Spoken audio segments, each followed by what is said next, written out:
Good afternoon, everyone.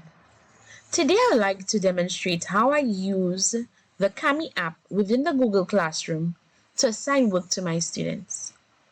On the right-hand side, you will see the Kami extension. If you do not have it, you will need to speak to your network administrator so that he or she can enable it. This is the only way that both you and your students can use it easily. So I move on to creating an assignment.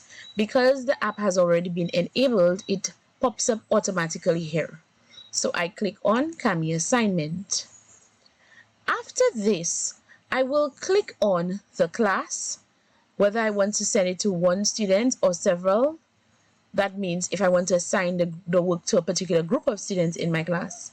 Then I include the title as it is customary, the points, dates, the topic, and in this case I have clicked on send Kami instructions to students. This is applicable when you have students who are new to Kami or those who still need a bit of guidance.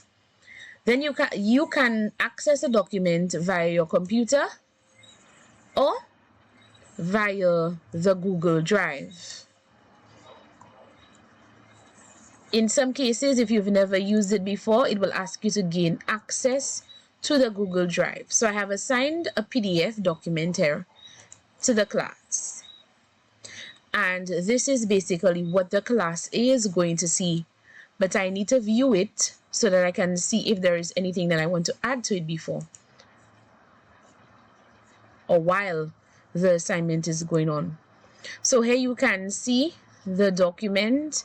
I can adjust it by adding several things that I want to add in the document that will be automatically saved.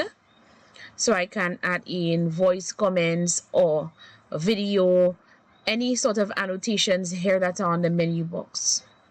So as you can see, this is the simple and seamless way of adding an assignment in your Google Classroom that students can participate in.